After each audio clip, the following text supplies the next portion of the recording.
ମୁଁ ମାନେ କହିବାକୁ ଚାହୁଁଛି କି ଆମର ପୁରାଣ ଶାସ୍ତ୍ର ଆପଣ ଯେଉଁ ବେଦ ଶାସ୍ତ୍ର କହିଲେ ସେଇଟା ହେଉଛି ଗୋଟେ ମାନେ ବହୁତ ବଡ଼ ଟପିକ୍ ଯେଉଁଟାକି ଆମେ ଅଲଗାରେ ଆଉ କିଛି କିଛି ସେଇଟାକୁ ନେଇକି ବନେଇବା।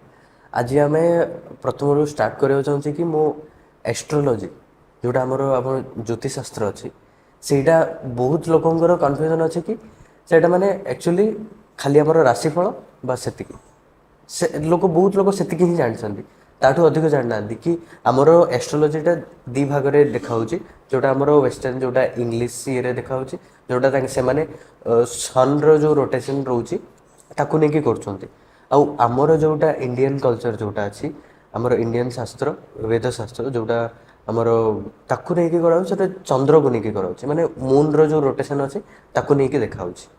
ତାର ପୁଣି ଆମର ଯେତିକି ବି ଆମର କୁଣ୍ଡଲି ରହୁଛି ମାନେ ଜଣକ ଗୋଟେ ଲୋକଙ୍କର ଜାତକ ରହିଲା ଯେଉଁଟାରେ କି ସମସ୍ତଙ୍କର ଅଲଗା ଅଲଗା ଚାର୍ଟ ରୁହେ ମାନେ ସବୁ ପଣ୍ଡିତ ମାନଙ୍କର ଯେଉଁଟାରେ କି ସେମ୍ ଚାର୍ଟ ରୁହେନି।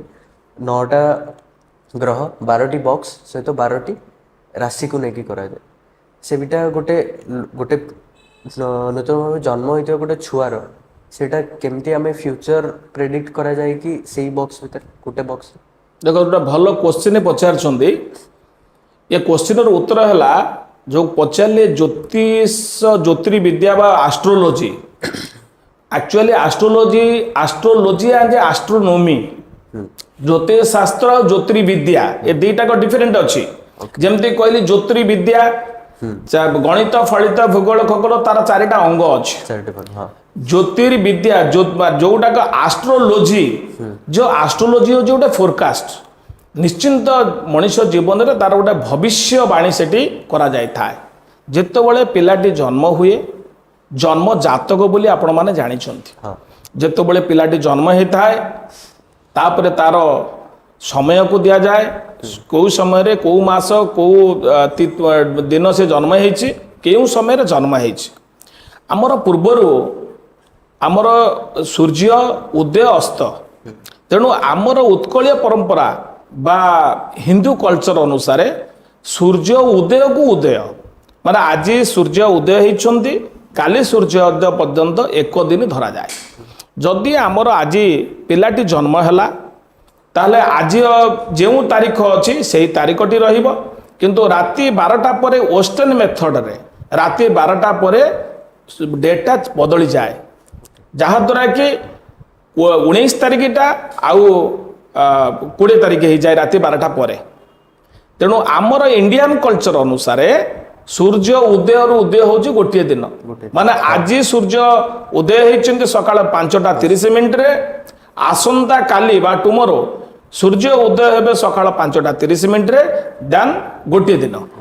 ଯଦି ସୂର୍ଯ୍ୟ ଉଦୟ ପୂର୍ବରୁ କୌଣସି ବ୍ୟକ୍ତି ମୃତାହତ ହୁଅନ୍ତି କି କୌଣସି ବ୍ୟକ୍ତି ଜନ୍ମ ନିଅନ୍ତି ତେଣୁ ଆଜି ଦିନ ହିଁ ଆମର ଧରାଯିବ।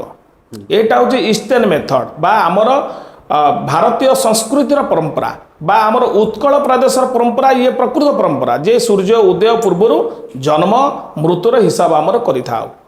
ସୂର୍ଯ୍ୟ ଅସ୍ତ ପରେ ଯେହେତୁ ସୂର୍ଯ୍ୟ ଅସ୍ତ ହେଇଯାଆନ୍ତି ଅସ୍ତଗାମୀ ସୂର୍ଯ୍ୟ ସିଏ ଅସ୍ତଗାମୀ ସୂର୍ଯ୍ୟ ହେଇଗଲା ପରେ କିନ୍ତୁ ୱେଷ୍ଟର୍ଣ୍ଣ ମେଥଡ଼ରେ ରାତି 12ଟା ପରେ ପରିବର୍ତ୍ତନ ହେଇଯାଏ।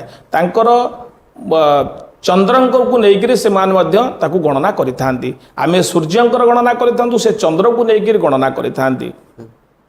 ତେଣୁ ବିଶେଷ କରିକି ଆର ପ୍ରଭାବ ମଧ୍ୟ ପଡ଼ିଥାଏ କାହିଁକିନା ୱେଷ୍ଟର୍ଣ୍ଣ ମେଥଡ଼ରେ ଦେଖନ୍ତୁ ଆମର ଯେତେବେଳେ ଏଠି ଲାଟିଚୁଡ଼ ଲଙ୍ଗିଚୁଡ଼ ଅନୁସାରେ ଆମର ଦିନ ହେଉଛି ତାଙ୍କର ସେଠି କାହାର କେଉଁଠି ରାତି ହେଉଛି କେତେବେଳେ ମଧ୍ୟାହ୍ନ ସମୟ ହେଉଛି ଯେଉଁ ଟାଇମ୍ ଡ୍ୟୁରେସନଟା ବା ଲାଟିଚୁଡ଼ ଲଙ୍ଗିଚୁଡ଼ର ଅକ୍ଷାଂଶ ଦ୍ରାଘିମାକୁ ନେଲେ କେଉଁଠି ପ୍ଲସ୍ ହେଉଛି କେଉଁଠି ମାଇନସ୍ ହେଉଛି ଏସବୁ ହିସାବ ଅନୁସାରେ ରହିବ।